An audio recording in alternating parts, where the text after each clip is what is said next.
we are not a magician. We cannot make something happens in overnight gitu ya. Nggak bisa cuma semalam doang atau satu hari. So make sure that it is a process that you need to follow up. All right. Okay. So right now we are going to do Q&A with our live coach Q&A. Let's go to the first question. Ke pertanyaan pertama.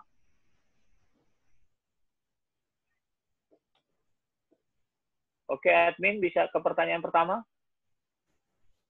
Next page. Oke. Sepertinya terlampau besar ya. Coba agak dikecilin. Nama panggilannya pertanyaan berkaitan berbicara depan umum.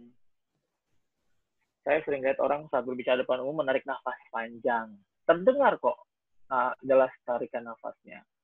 Dan melanjutkan menarik nafas lagi. Apakah teknik berbicara umum depan seperti itu? Karena ada yang tidak pernah melakukannya. Gini, jadi ini saya coba jawab.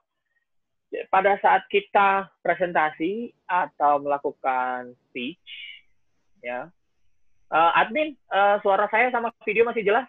Iya, masih jelas Pak. Silakan Pak. Ya. Oke. Kalau dari saya, screen agak terlalu besar, jadi tidak terbaca. Coba mungkin screen-nya bisa diperkecil persentasenya. Jadi cuman 3/4 yang ke cover, jadi 1/4-nya hilang. Oke. Masih belum berubah.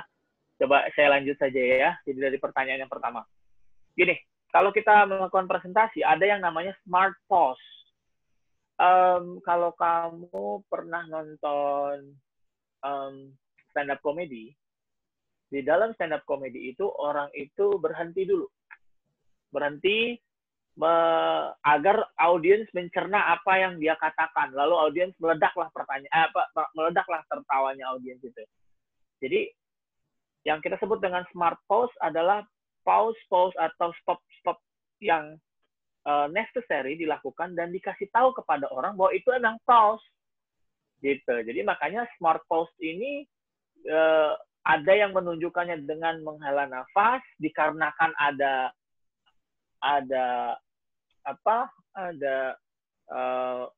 materi sebelumnya yang memerlukan dia menghela nafas. Saya kasih contoh misalnya materi tersebut kontradiktif dengan keadaan yang mau disebutkan. Contoh misalnya lagi PSBB begini, Soekarno-Hatta membludak. Bisa, ya kan? Jangan dulu ngomong, terus yang kalian bisa berapa detik? Kira-kira gimana? Lanjutkan dengan kayak gitu. Jadi, itu adalah salah satu teknik. Itu kita sebut dengan smart pause. Tapi smart pause harus bisa digabungkan dengan topik yang, maksudnya dengan harus relevan dengan kontennya. Karena kalau kontennya nggak relevan, nanti ujung-ujungnya kita disangkain lagi asma di atas panggung. Gitu. Jadi intinya nama tekniknya adalah smart pause.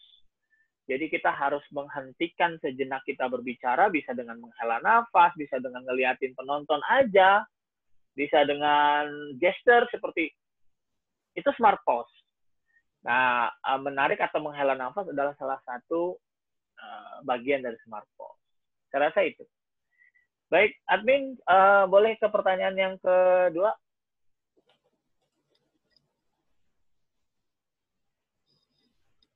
How to be a good leader in the situations your boss always apa nih? Kok hilang? How to be a good leader in the situation your boss always menggagalkan gagasan. Oke. Jadi gini. Saat kita bekerja di dalam satu perusahaan, yang perlu kita lakukan, yang perlu kita telaah adalah you are joining a structure of organization. Struktur organisasi itu pasti ada dari mulai CEO, direktur utama dan segala macam ya. Kalian ada di layer yang paling mana? Ada yang namanya chain of command. Nah, chain of command itu mulai dari atas ke bawah. Nah, chain of command ini harus dilakukan. Kenapa? Karena dalam dunia manajemen, chain of command dilakukan oleh orang yang lebih berkompeten untuk mendelegasikan tugas. Oke. Nah, sekarang kalau kamu sudah ditunjuk sebagai manajer, berarti kamu sudah punya bawahan, ada supervisor, ada staff. Kamu tuh punya program, kamu tuh punya terobosan baru. Begitu kamu mencoba menerapkannya di level bawahmu, ternyata bos kamu selalu menggagalkan gagasan. Oh, nggak bagus. Oh, nggak ini. Oh, nggak itu. Baik. Bagi saya, atau bagi kami di RCK, kita melihat ini sebagai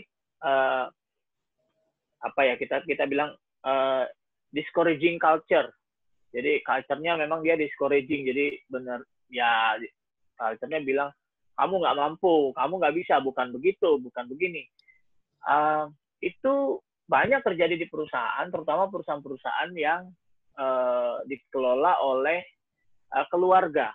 Kenapa? Karena perusahaan keluarga lebih banyak melibatkan perasaan. Kecuali perusahaan keluarga tersebut sudah berubah menjadi konglomerasi, seperti misalnya perusahaan rokok yang sudah besar, dia sudah punya sistemnya sendiri. Walaupun tidak menutup kemungkinan teknik dasar atau kultur keluarganya akan tetap masuk gitu ya, akan tetap infiltrate. Nah, kalau kamu berada dalam posisi ini, pastikan kamu punya strategi lain. Contohnya misalnya gini, saat kamu mau penetrasi dengan cara A, yaitu adalah, hi, I'm a manager, I'm going to show you that I am capable of doing things by making a presentation in front of everybody and in front of my boss. Kalau kamu pernah mencoba cara ini dan gagal, jangan permalukan lagi dirimu di depan orang lain atau di depan umum. Saya kasih contoh, kamu dikasih tugasan, tapi setiap tugasan itu kamu lakukan, begitu dipresentasikan, bos kamu selalu menyela atau memotong di presentasi, bilang, oh ini nggak bagus, ini nggak bisa, ini apa segala macam. Jadi kita punya plan sebelumnya yang kita sudah prepare bahwa plan tersebut sudah ada implementasi setidaknya 20%.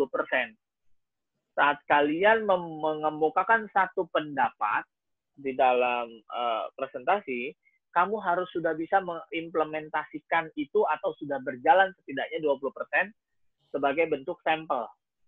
Gitu. Jadi makanya kan ada sampling kan. Nah, sampling ini biasanya misalnya produk sampling nih. Misalnya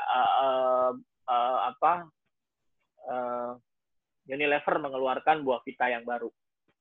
Misal mengeluarkan buah vita rasa baru, sebelum itu keluar mereka kan R&D-nya jalan tuh, research and development-nya jalan, terus mereka mencoba ngasih ke masyarakat, coba Bu ini gimana respon market.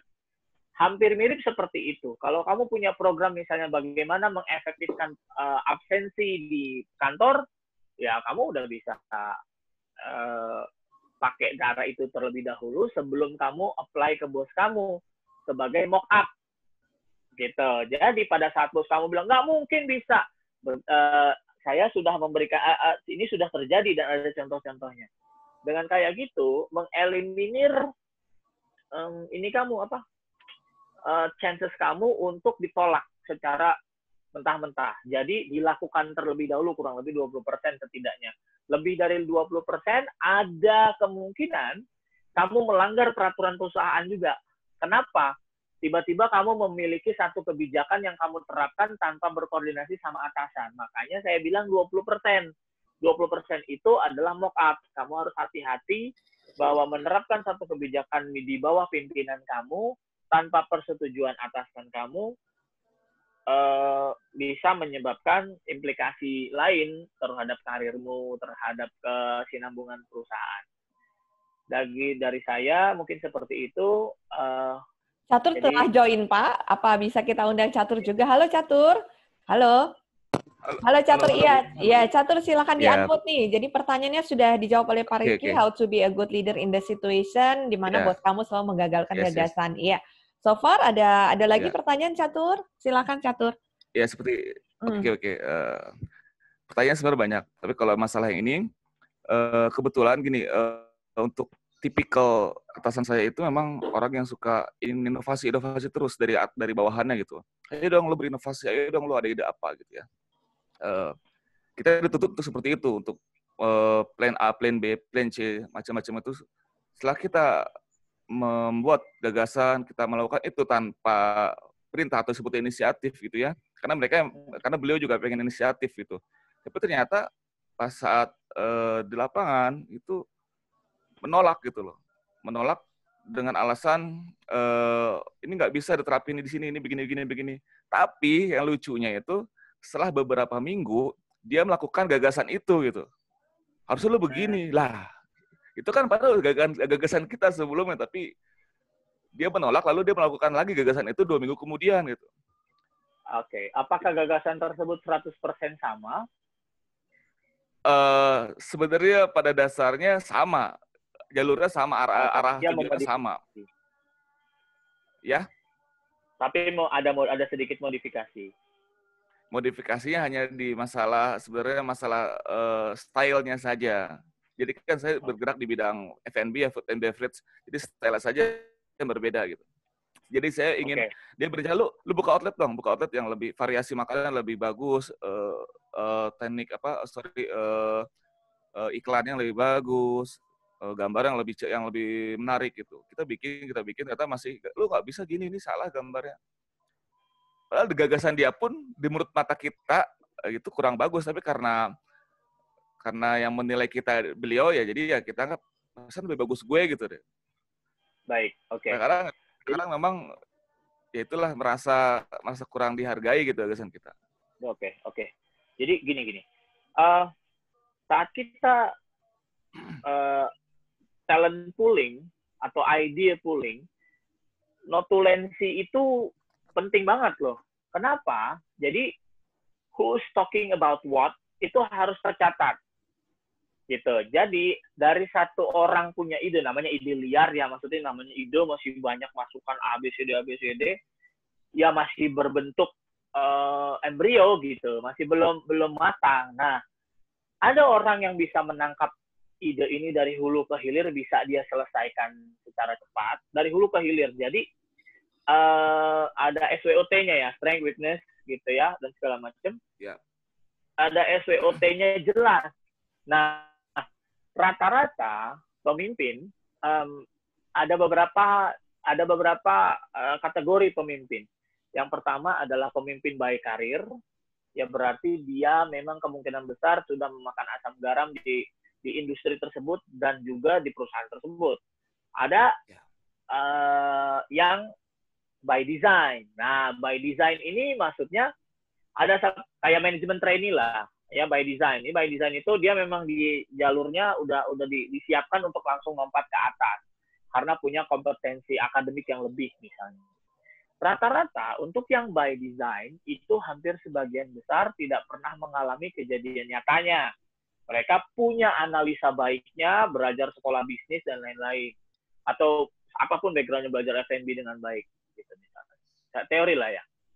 Nah, rata-rata kalau kita bertemu dengan yang by design ini belum tentu juga dia pintar, bisa juga turunan dari orang tuanya. Misalnya perusahaan orang tuanya diturunin ke dia. Nah, ini yang by design. Jadi cenderung yang by design ini akan memberikan banyak batu sandungan dengan teori-teorinya atau dengan pola pikirnya mereka yang dihasilkan dari hasil tumbuh kembang keluarganya, sekolahnya gitu ya. Jadi saat kita berada di situasi seperti ini, notulensi rapat itu harus dipastikan. Jadi moderator rapat itu harus dipastikan bahwa, contoh misalnya, catur sudah bilang A, itu harus dibuatkan satu tertulis ya, presentasi tertulis bahwa catur menyarankan A, B, C, dan D. Pada saat kalian di challenge si ID tersebut, sudah jelas, basicnya ada punya siapa yang bisa mengembangkan. Jadi itu kerja tim. Jadi yang teamwork nih ya kita sebut ya, bahwa maksudnya gini, catur mengeluarkan generalnya, sedangkan yang lain menambahkan spesifikasinya. Contohnya misalnya atasannya itu malah menambahkan lebih spesifik. Itu yang kita sebut dengan ATM, amati, tiru, dan modifikasi. Jadi, selagi tidak ada urusannya dengan plagiarisme atau diplagiat gitu ya. Ya, saya rasa sah-sah aja kultur di perusahaan seperti itu. Yang tidak mengenakan adalah saat kita mempunyai satu ide, itu dimentahkan dengan kata-kata, nggak bagus bro, bukan gitu, itu salah, dan segala macam, terutama dari atasan dan di depan orang lain. Itu yang mungkin yang tidak mengenakan. Jadi, bagi saya, notulensi rapat itu harus benar-benar bisa ditunjukkan ke semua orang, dan semua individu harus aktif. Saya kasih contoh, saat semua orang melihat idenya dia, oh ini maksud saya tuh kayak begini. Baik Bapak, mari kita flashback dulu. Nah, moderatornya bilang, baik Bapak kita flashback dulu. Gitu. Flashback dulu dari idenya yang kemarin ada nih Pak, yang di ID pooling minggu kemarin, ini kejadian kayak gini. Jadi mungkin proses ini adalah pengembangannya. Kalau kita telaah pengembangannya itu ke arah who, what, when, where, why, how much, atau how many. Itu harus dibaca bagaimana si bos ini mengembangkan pola pikirnya dia dari satu produk, dia kembangkan dari satu ide, dia kembangkan ke arah siapa, dia lebih ke arah manusianya, ke arah produknya, ke arah di mana menjualnya. Itu harus kita catat terus-menerus. Kenapa? Agar kita memiliki rekaman pola si manajer atau atasan kita. Ngerti nggak? Ngerti. Oke. Jadi kalau udah kayak gitu, direkam dengan baik, kita nggak akan, kemungkinan besar akan menghambat gaya kepemimpinan yang asal-asalan. Enggak, saya nggak bilang gitu kemarin. Yang benar gitu kan. Enggak gitu kan. Nah, intinya adalah proses notulensi rapat yang benar. Itu benar-benar kerasa. Gitu. Saya pernah mengalami juga, ya maksudnya saya dari perusahaan-perusahaan manapun, saya pernah mengalami juga ada beberapa yang saya rasakan bahwa ide-ide saya dimentahkan dengan cara yang kurang elegan, misalnya gitu. Makanya harus pakai strategi, seperti strategi perang lah. Oke?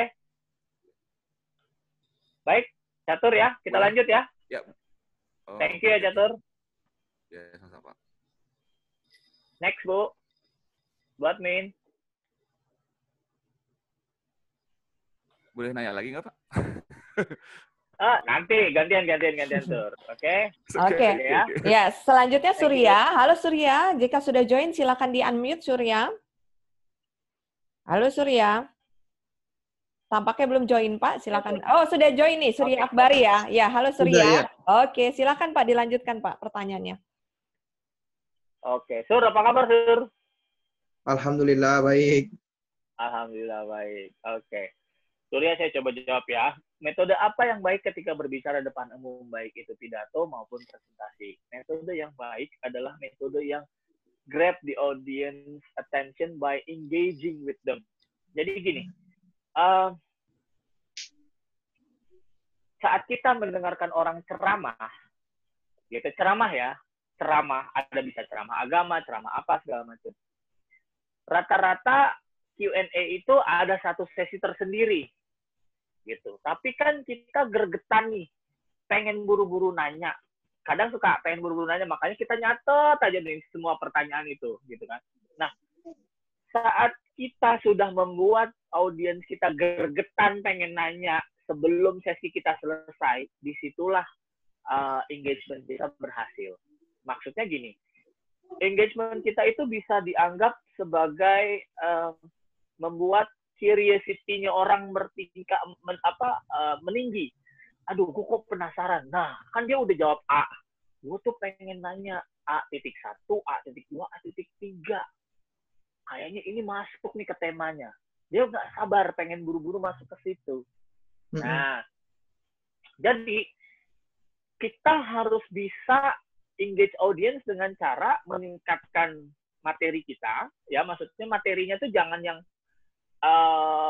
standar-standar aja, jangan hanya di permukaan atau general aja, tapi juga sedikit menggelitik. Saya lagi pakai tema 20% nih hari ini. Coba masuk dari apa yang kamu bahas, 20% dikit masuk, pindah lagi ke topik lain. kan kentang tuh ya. Jadi tanggung tuh ya.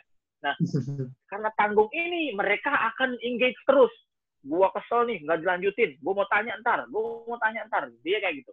Jadi berbicara depan umum, pidato maupun presentasi adalah sesuatu yang satu momen di mana itu merupakan momen kita under the spotlight. Kita jangan sampai momen ini malah menjadikan kita hanya sebagai presenter yang sudah menunaikan tugasnya aja. Kayak kita pernah maksudnya gini, zaman kita sekolah atau kuliah, terkadang kita bosan kan mendengarkan lecturer kita atau guru kita berbicara di depan kelas sampai akhirnya nggak nangkep, sampai akhirnya ngantuk. Nah, jangan sampai kita meniru hal yang sama. Jangan sampai ngantuk sampai seperti kayak misalnya membacakan. Makanya disebut dengan PowerPoint, bukan power paragraph. Yeah. Jadi poin-poinnya saja yang kamu sampaikan. Nah, kontennya adalah senjata kamu atau amunisi kamu buat buat engage ke audience. Tapi pelurunya itu kamu yang kan terus-terusan. Nah, pelurunya ada di kita, berarti kita center of interest, ya. Jadi pastikan kita selalu jadi center of interest, bukan slide-nya, ya kan? Saat kita dulu zaman saya sekolah dulu pernah diajak nonton bareng gitu ya kalau sama sekolah ya. Saya nggak tahu deh sekarang masih ada apa enggak ya. Ada nonton bareng sih. Jadi mereka mendatangkan teater gitu ke bioskop gitu ya, bioskop tapi bisa dibawa ke sekolah. Kayak layar tancap gitulah, hampir mirip. Kita suruh nonton G30 SPKI lah dulu kalau nggak salah, pokoknya tentang sejarah-sejarah kayak gitu. Saat guru kita menjelaskan ini adalah kejadian dan segala macam, saya nggak tertarik. Karena yang saya tunggu adalah filmnya. Ya kan? Jangan sampai saat kamu bicara, orang nggak tertarik. Orang cuma nungguin, nih abis slide ini dia mau ngomong apa ya. That's the point. Jangan sampai saat kamu mempresentasikan sesuatu, orang tidak engage sama kamu. Kalau kamu ke mall, ada kan ya para salesperson yang menjajakan peralatan rumah tangga, dapur kayak blender, kayak alat pijet dan segala macam ya. Biasanya kita tidak tertarik terhadap orangnya karena kita sudah bersuzon dari awal, lo mah pasti mau ngejual kecap, semua pasti manis, intinya gitu kan. Semua tuh pengen tertarik, saya pengen cobain produknya, saya duduk. Nah, kesalahan dari sales seperti ini adalah mereka cenderung ini product experience, tapi tidak mencoba menjelaskan step by step gitu. Jadi misalnya ada 10 feature di kursi elektrik yang elektrik pijet itu, setiap satu penjelasan diwajibkan, setiap satu feature diwajibkan diikuti oleh penjelasan yang baik. Jadi eye contact dengan si calon konsumen tuh penting. Contoh Pak, ini kita lihat pijatan nomor 1. Pijatan nomor 1 kayak gini Pak. Ini fungsinya. Jangan dulu beranjak ke pijatan kedua. Pak, saya mute all-kan dulu ya Pak ya. Nanti Bapak unmute lagi Pak. Pak Riki, silakan unmute lagi Pak biar terdengar. Oke, silakan Pak. Oke. Nah, dari metode tersebut kita bisa pakai ke presentasi bahwa engagement dengan audiens itu penting. Oke. Dari metode tersebut khususnya terus kata-kata apa saja yang wajib dan kita menyampaikan dan kata-kata apa saja yang tidak boleh. Pertama, saat kita berbicara pasti harus ada alurnya. Dan alur tersebut kita tidak bisa lompat-lompat. Maksudnya harus linear gitu ya. Saat kita satu saja tidak linear, orang buyar. Tapi yang namanya plot twist itu diperlukan. Maksudnya gini, saat kita berbicara sesuatu yang membosankan dari nomor 1 sampai 10 tuh bosan orang. Habis 1, 2, habis 2, 3, 4. Orang udah nebak bahwa habis 3 pasti nomor 4 nih. Habis nomor 4 pasti nomor 5 nih. Saya saat di kelas selalu, kalau misalnya nih kita lagi sesi pertanyaan ya. Oke, Ahmad nomor 1. Sampingnya Ahmad tuh ada Dewi. Dewi nomor 2. Sampingnya Dewi ada Ratna. Ratna udah mikir, abis Dewi gua nih. saya nggak ke Dewi, saya nggak ke Ratna abis Dewi, saya langsung lompat ke Wawan di seberangnya. Nah, Dewi sudah, Ratna sudah mempersiapkan diri, kaget dia. Nah, kok gue nggak jadi ditanya? Padahal gue udah prepare pertanyaan nomor 3. Wawan yang tadinya nggak siap-siap. Akhirnya dia kelimpungan. Nah, kalau sudah kejadian kayak gini, fungsinya apa? Kamu meningkatkan audience awareness. Karena ada plot twist tadi. Ya, oke. Jadi alurnya tersebut pakai trik kayak begini bisa. Kata-kata apa saja. Nah, kata-kata pasti yang berhubungan dengan topiknya dong, pasti kontennya, ya kan? Kenapa? Karena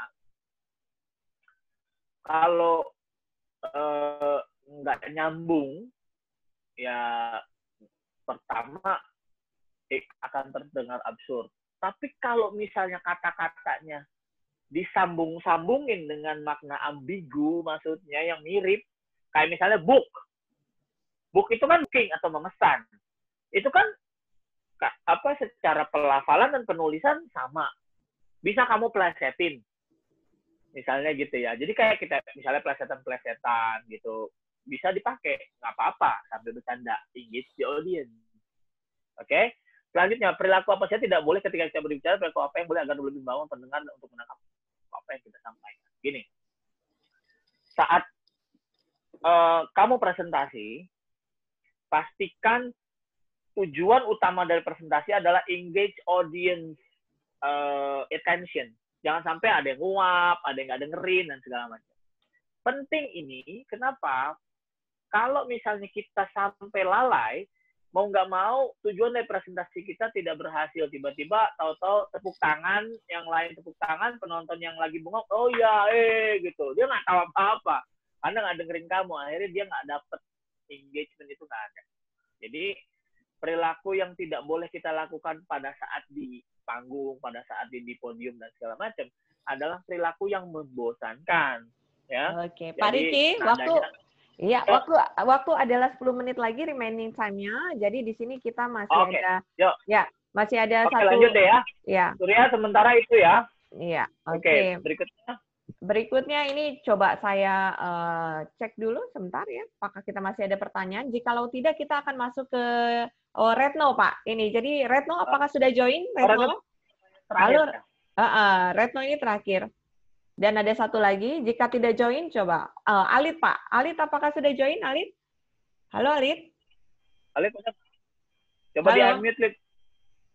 Alit, apakah ada join di sini? Jikalau tidak join di sini, saya lihat ada Indriani Veronica Nenabu ya, yang sudah bertanya. Oke, Retno sudah join nih, Pak. Oke, nah Retno, Retno dulu berarti ya. Kemarin saya menjawab sesuai dengan Halo Retno, apa kabar? Ya. Halo. Iya. Oke. Retno, ini pertanyaannya kemarin sudah dengan sesuai arahan stakeholder perusahaan yang lalu karena perusahaan tidak memberikan ruang saya untuk bertumbuh. Begini, jawaban untuk ini misalnya kayak gini. Jadi kalau misalnya kamu ditanya, loh kamu cuma mentingin karir, kamu cuma mentingin begini, Pak. Saat saya menjadi seorang pekerja, saya pastikan saya inginnya berprestasi. Ya dong. Kalau saya berprestasi secara otomatis, saya pasti sudah memenuhi KPI perusahaan. Benar nggak? Ya dong, kan berprestasi. Ya kan? Karena saya tujuan utama saya adalah berprestasi.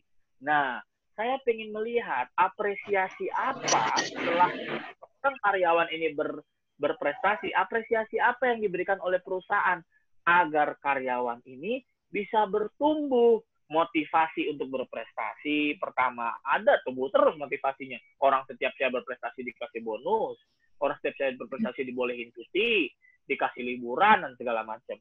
Itu stimulus-stimulus seperti ini harus dibicarakan. Nah, saat satu perusahaan yang tidak memberikan jenjang karir dan segala macam, saya yakin apakah seorang yang punya integritas tinggi akan terus berprestasi? Saya yakin dia akan terus berprestasi.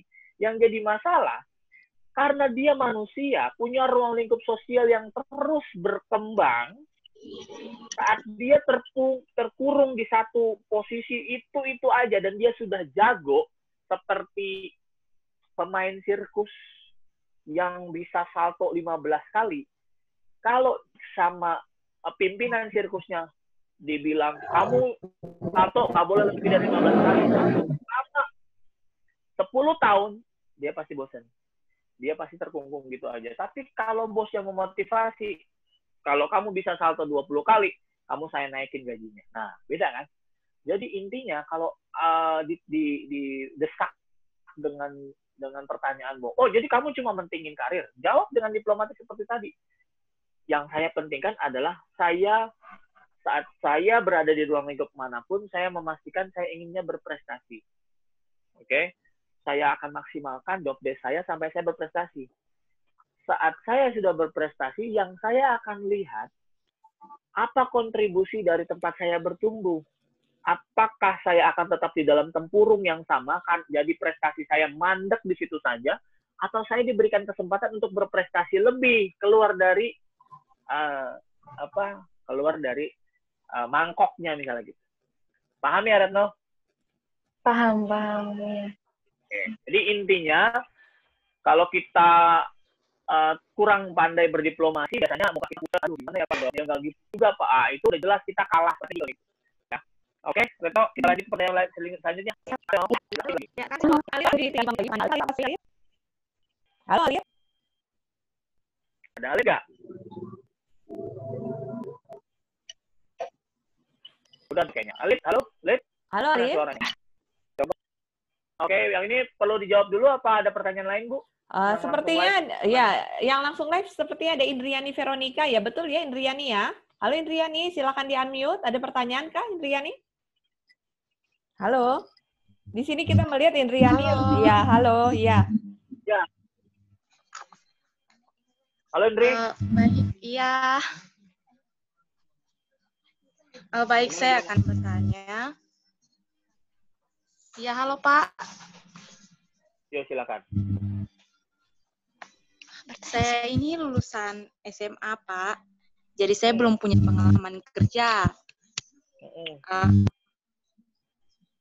Yang ingin saya tanyakan, bagaimana dalam saat kita mempresentasikan presentasi kita, tetapi tiba-tiba kita terlihat gugup dan membuat kurang percaya diri. Apa yang harus kita lakukan, Pak? Baik, oke. Kalau kurang percaya diri pakai Resona. Oke, jadi gini.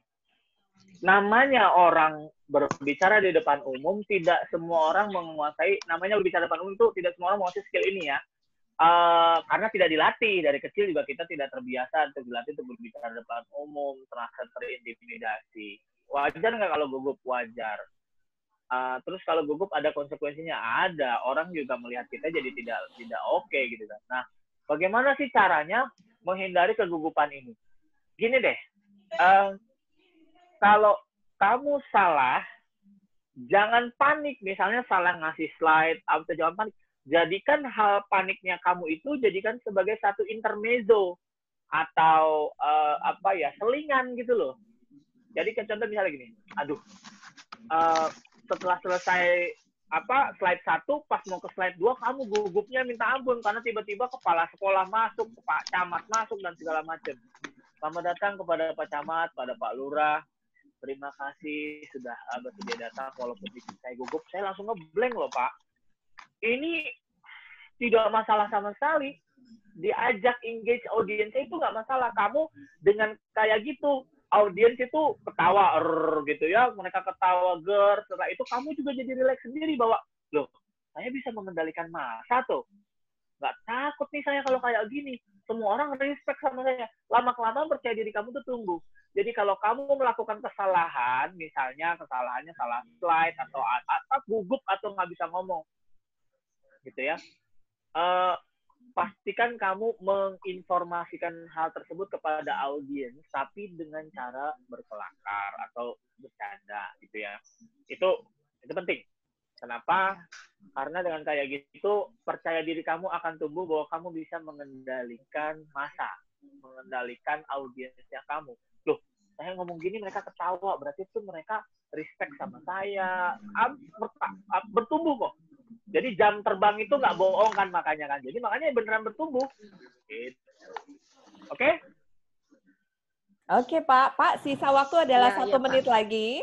1 menit lagi, Oke, nampaknya Alit tidak join di live, tetapi karena sudah memberikan pertanyaan, mungkin boleh dibantu dijawab Pak salah satunya. Ya, untuk Alit ya Pak. Ya. Goal ini short term, hanya goal untuk short term dan long term. Kalau short term adalah saya ingin berprestasi di setiap job description yang diberikan kepada saya. Sedangkan long term adalah saya ingin prestasi tersebut dihargai dan diberikan ruang untuk bertumbuh.